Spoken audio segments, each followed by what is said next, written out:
Good afternoon, everyone. We are so excited at Times Higher Education to be participating in the very first Ahead at Bett. So really delighted you could all make it here in person today, but we're also aware there's a fantastic digital audience that will be watching this. So great to see you if you're tuning in online. My name's Patrick Hayes. I'm moderating this session. I'm the Chief Development Officer at Times Higher Education and I'm responsible for the student-facing element of the business. I am so delighted to have a very prestigious panel here today, with a topic here, Student Recruitment 4.0, is actually something that was coined by two of the panellists, Professor Wendy Alexander and Dr. David Pilsbury, who have written extensively on this topic. So we're honoured to have you here today, Wendy and David. And also to have my colleague from Times Higher Education, Liz Shepherd, who is the Managing Director of the Consultancy Division, but very pertinent to this discussion, also runs the THE Global Student Research Panel, because we want to make sure that really from the outset of discussing EdTech disruption and the recruitment revolution in higher education, that the student voice is front and centre of this conversation. And while there might not be students on the panel, what we can present you is data from students from all over the world around their views on this topic. So without further ado from me, I'll hand over to Liz, who will walk you through some of that data. Thank you, Patrick. I am going to take the lectern in a very traditional form, but just so everyone can, I hope, hear me. I was in a session beforehand, and I know we're competing with the rest of the Excel Centre, so I'll try to project as much as possible. I have 8 slides and 5 minutes, so I'm going to go at quite a pace. I would say that the classic question, if we were in a Zoom room, the slides will, I think, be shared with you after today's session, so if you can't see some of the detail, we'll ensure that you can get that after today's session. So my name's Liz. I'm the Managing Director of Times Higher Education's Consulting Division. I work very closely with Patrick and the whole of our student team. 18 months ago, we had the opportunity to develop what we call our Global Student Research Panel. That is also given the name to our student panellists, THE Student Pulse. The panel is made up of, in the region and heading toward 200,000 now, international students from all around the world. These students sign up with us voluntarily to take part in varying different pieces of quantitative and qualitative analysis on various different topics. What we're going to reflect to you today are the results from 2 surveys that were undertaken between the 24th of January and the 9th of March this year. We're totaling exactly 4,400 respondents.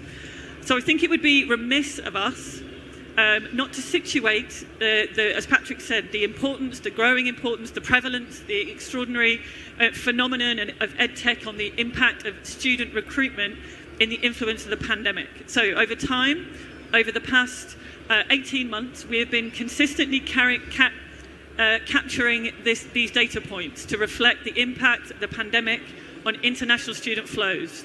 So on your the closest side of the screen that you can see to me, we tried to understand, asking our student panellists if their plans to study abroad have been impacted by the pandemic. Really consistently, around 45 to 47% of our panellists say no, their plans have not been disrupted. Conversely, between 52, 53, 54% of students over this period have said yes, they have. You'll see on the other side of the screen, those students who tell us their plans have been disrupted, we ask them how. Around 9% suggest their plans have been entirely cancelled. Around 36% changed, but they still plan to study abroad.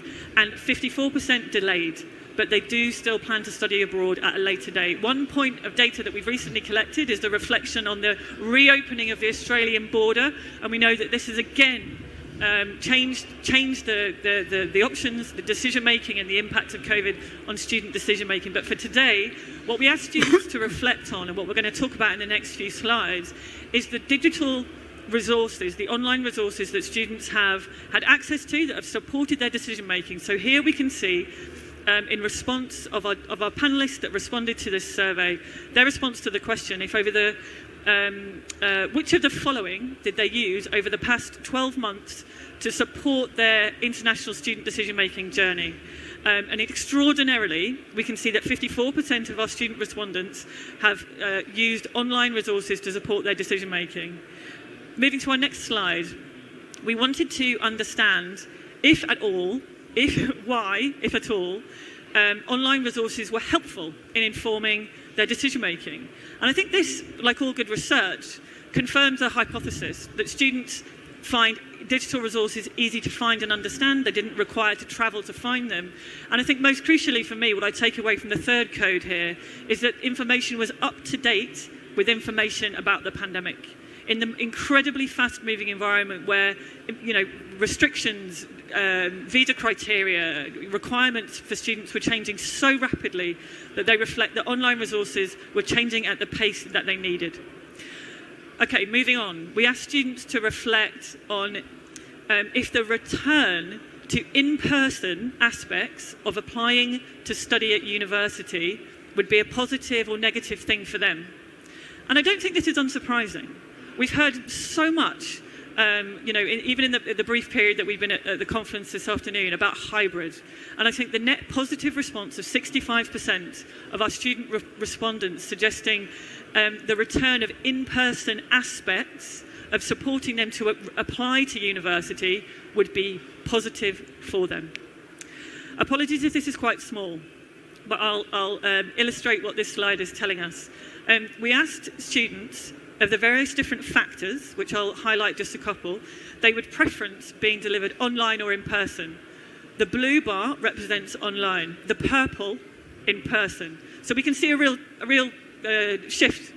Some of these resources, some of these activities, there's a clear prevalence for these to be delivered online. These include events and sessions explaining the application process, events and sessions outlining the financial elements of studying. Conversely, the in-person elements that students want to see back, physically available face-to-face are tours of the university campus, tours of university accommodation, and university open days. So moving to our next slide. We asked students the extent to which they agree or disagree with the following statements about applying to university. The first statement asked them if they, in the red, disagree, in the blue, agree, and we can see 87% net agreement to the following statement, that they would use technology that enables them to ask questions of current students at an institution they're interested in studying at. I hope this is picked up by our panellists in a moment, because this for us is such an extraordinary game changer. Digital access to talking to current students about their learning experiences, about their current higher education experience is certainly something that we're seeing technology revolutionising. Finally, my final slide before we go to our panellists and we go to our live discussion chaired by Patrick. Again, we asked our student panellists that assuming the pandemic situation improves over the next 12 months, if they were more or less likely to use these technological solutions than in-person equivalents. And I think, we've got a really nice reflection on the fact that these are really useful tools. Students will continue to use digital tools to support their decision making, support them through the university recruitment and application process. However, there is a place for face-to-face activities. There is a place for engagement. There is a place for having discourse and to understand the in-person experience as well. So with that, I would say thank you and hand over to Patrick and the panel. Thank you very much, Liz. So I'm delighted to hand over to our first respondent, Wendy Alexander, and then I'll go to David after that, and then we'll have a brief Q&A afterwards, should time allow. But yeah. Wendy, over to you first. So thank you, Liz. I think the really fascinating thing about this data, and I encourage people to take photos and take it away, is that we begin to discern what the post-COVID world is going to be like in terms of recruitment. For 2 years there was so much going on, you weren't going to restructure your whole student recruitment team. Now I think we can discern the patterns of the future. And whilst I think it is going to be a hybrid experience, it's not hybrid at the same amplitude at every stage in the process. So I think for people who are involved in student recruitment, it's quite an exciting time. If I was to take the corporate analogy, sales has always been the poor relation of marketing in the corporate world and in higher education and in the not-for-profit world. And what this hints at, this is, recruitment is the sales part of higher education. And this tells us how it's going to be in the future. It tells us that data is going to matter. So every one of your guys who likes getting on a plane all the time, you want them to do, a really basic digital marketing course, because these skills matter. But what I think it tells us is that right at the beginning of the process, people do want some face-to-face engagement to excite them. So that doesn't have to be by your recruitment team. It could be by your agents, but critically, it could be by the careers platform. So we're putting a lot of time being on BridgeU, on C Alpha, so that you're talking directly masterclasses by academics to years 10, 11, 12. Because one of the things that hasn't changed is the buying cycle. It's at least 2 years for deciding where you're going to go. So there's a real piece of engagement at the career stage. There then, I think, is critically what this data shows is for that whole middle piece, which is around how do I fill in the application form? What's the financial aid? How do I sort out my visa? All of that, people want to do asynchronously, left alone, and they trust an online process for that. So actually, there's no point in anybody getting on a plane to assist that. That is the piece that has moved wholeheartedly online. And then you get to the choice stage. How do you choose between those 5 offers you have? What the data tells us is people would really like to experience that student experience at your institution. But the realpolitik is, if you're in ASEAN, there's no change out of £4,000 for getting on a plane for a familiarisation trip. It's not going to happen. So as institutions, we need to think about how do we make the student experience real in advance of people being able to come, and part of that's about fantastic videography, but critically it's not a broadcast mode, it's a dialogue mode. And so I think the absolutely critical insight for me from this data is when you ask students who they trust, they absolutely trust their peers. 70% trust their peers, 27% trust a full-time professional from the recruitment team, 33% trust academics, and my God, only 14% trust agents. So what does it tell you? There's 3 times more trust in your peers than agents. And we now have technology-enabled platforms. The Ambassador platform is the one that at THE we work with. There are obviously others like Unibody out there that says at the choice phase, you want fantastic experiential content you can look at remotely and the chance to have authentic dialogue that the technology makes possible. So I think hidden in this data is how do you restructure your whole recruitment team? And it's not getting on a plane every 2 minutes. It is about how do we upskill our agents to excite people at the beginning at the fairs? How do we get our content right on the schools' careers platforms, masterclasses? How do we trust the technology around the application phase? And then how at the final stage of the process do we really help that choice by using our own ambassador cohorts? And I think I think we are now discerning the trends that will stay with us. And so this is hugely insightful for how we reskill and upskill our teams in a way that is congruent with the sustainability challenges and lets us really build in markets. Because I know David always is, one of David's catchphrases is be in your markets. So there is a piece about being in your markets. But I think buried in the data are great ideas about how you reskill the recruitment team. Thank you very much, Wendy. David, over to you. So just to pick up on what Wendy said, there is within universities a battle of ideas about the future of student recruitment, about whether it is around trust and relationship and embodied in these salespeople who are like herds of wildebeest wandering across the plains of Asia, crutching their little prospectuses, because people like me believe that embodies an authentic, integrity-based exchange of information between students and the institution, or those people that understand that actually it's always been data that matters, and that what we're seeing now is the development of companies, including Times Higher Education, that can provide those data points, 200, 300, 400 data points around the choices that students can make. And we know that, I mean, I'm not so old that I don't know about Gen Z students. I'm old enough not to trust the hyperbole and prejudice of people like me that tell you what Gen Z students are like. What I know we all agree on is that they are very much focused on data, self-actualization being part of the process. And what we need to do, as we are trying to do with teaching, is to understand that the student recruitment process needs to be about relationships and also about data, because this is the most important decision these kids will make for 20 years. And the thing I'm really boring in trying to remind people is how expensive this is. I mean, my son's at university, I'm feeling the pain.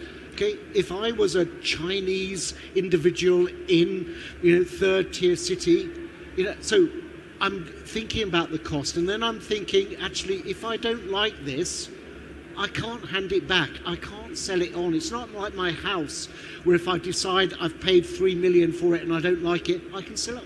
And they co-curate it. And I don't think people in service providers or in universities really understand how unique this personal service is. And I know everybody thinks that what they do is unique, but universities are really unique.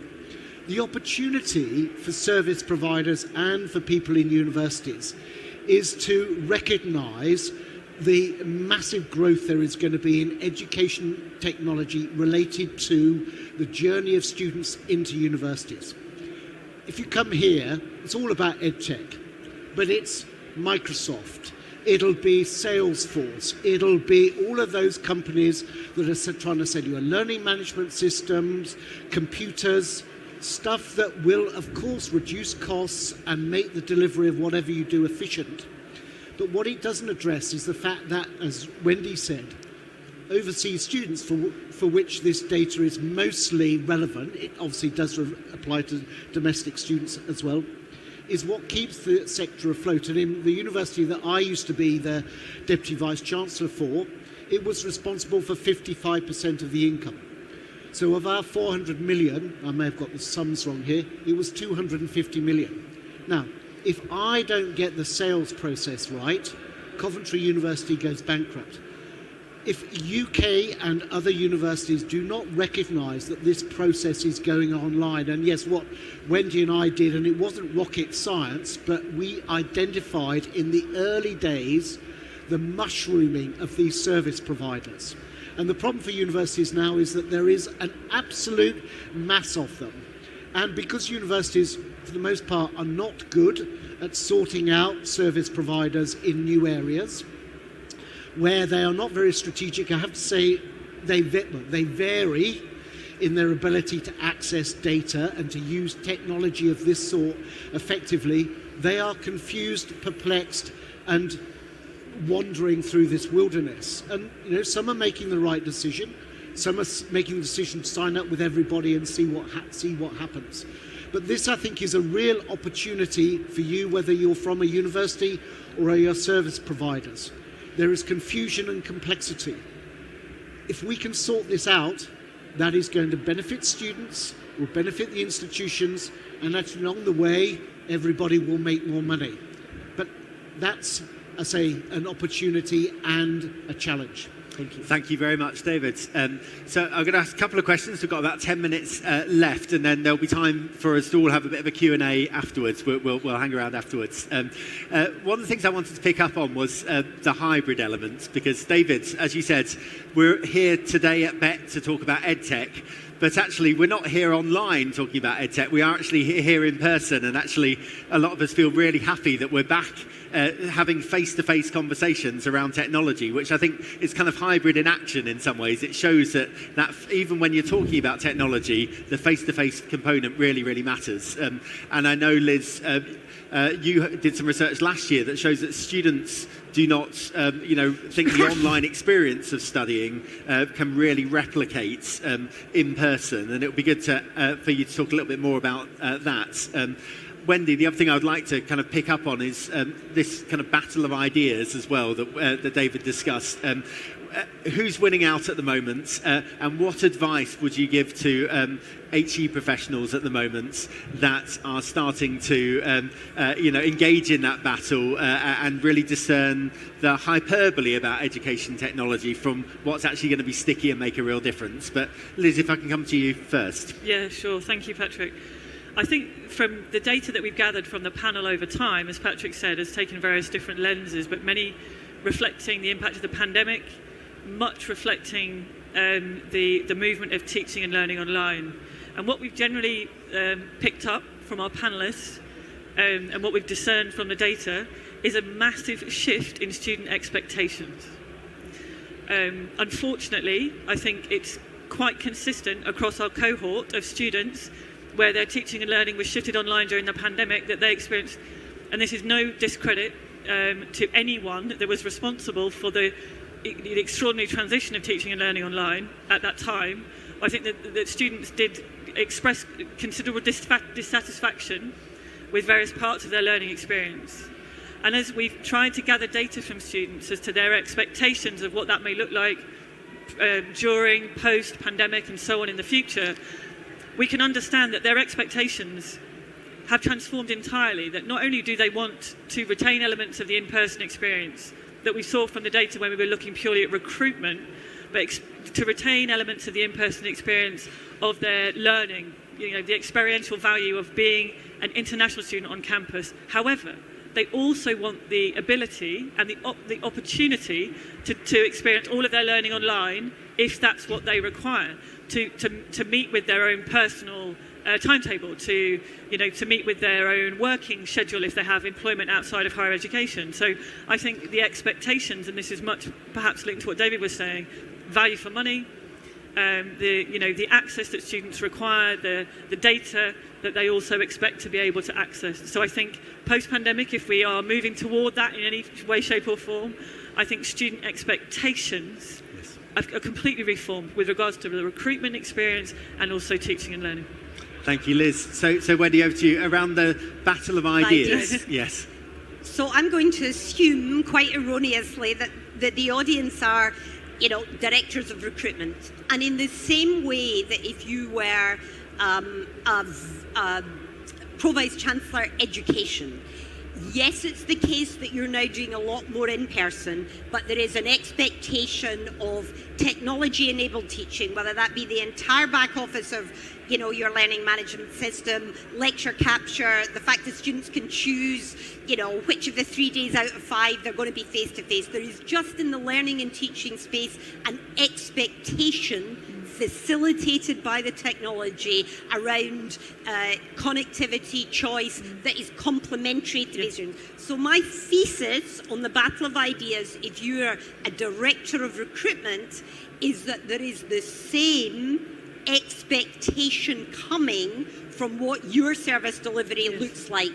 And by that I mean, I think there are 3 things. Data, which David has already talked about. If you're a director of recruitment, you want to be comfortable that your team, know the strategic planning people inside out, can use either Tableau or Power BI, but one of the 2 of them. That's the kind of qualifier for the guys that you're hiring around data. Secondly, that they are able to do all the webinars, because the other evidence is, 53% use webinars as their first touch point and most trusted touch point. So that's not something that you leave the tech guys or the marketers. You know how to do it yourself and run Facebook Lives at large numbers.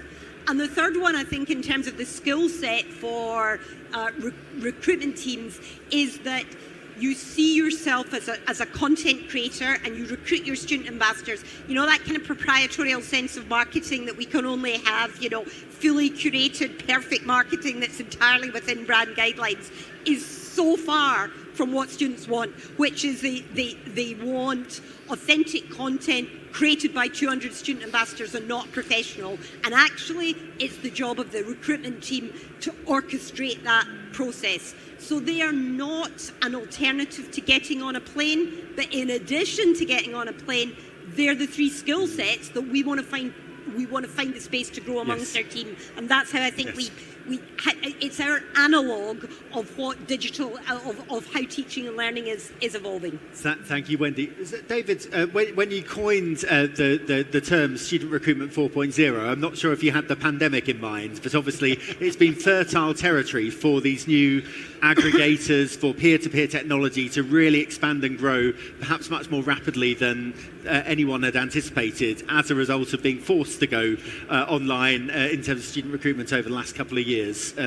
I mean, clearly there's been some crazy valuations in the last couple of years in the sector. I suppose, how much do you think that's going to continue over the coming periods? And how do you think student recruitment 4.0 is really going to pan out now the pandemic, touch wood, does start to recede?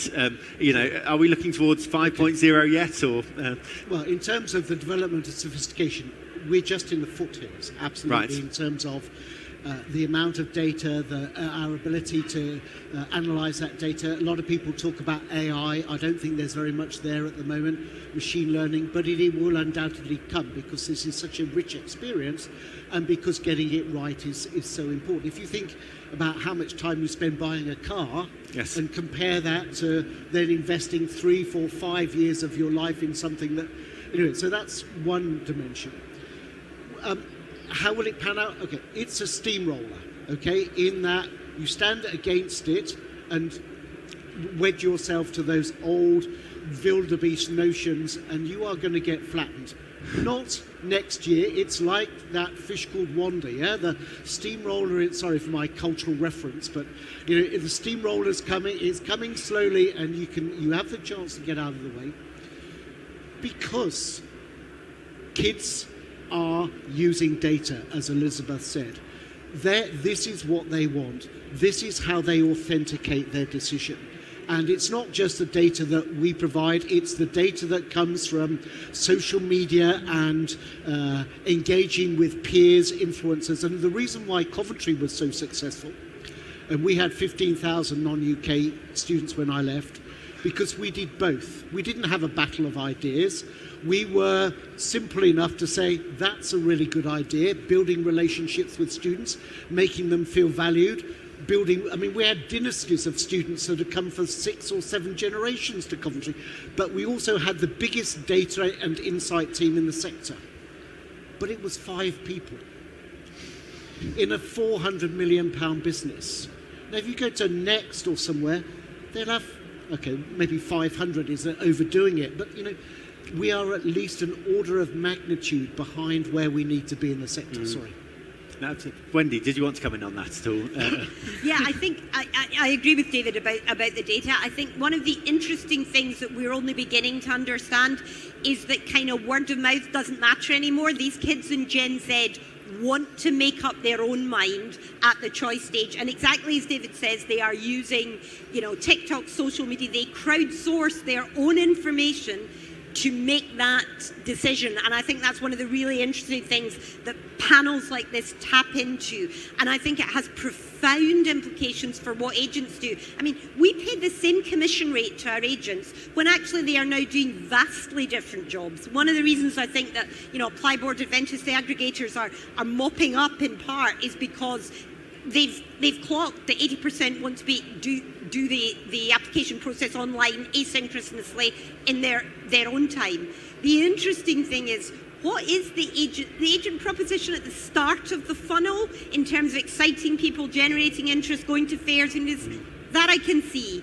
Hard to see what the augmented proposition for an agent is around choice when actually the students want to make their own choice. But there is, of course, given the high-risk markets that are now growing, because it is all about graduate outcomes and 50% want to stay on and study in their, one of the big 4 country of choices, then the compliance piece becomes important. So I think there's real shifts in the value chain for agents, if only 14% are trusted, as to where they play, where they add value, and where institutions reward them. And it's our failure to understand either the consumer insight or the data that has allowed those pretty dated models to continue.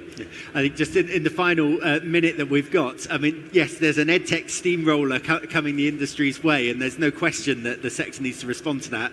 All the same, Liz, your data does suggest that even in an ideal situation, students do want face-to-face elements, in-person elements to the recruitment process. So it feels like putting all your eggs in the EdTech basket might also be a little bit risky at this point in time. Absolutely. I think the students that we can gather data from and understand what the evolution of their expectations surrounds.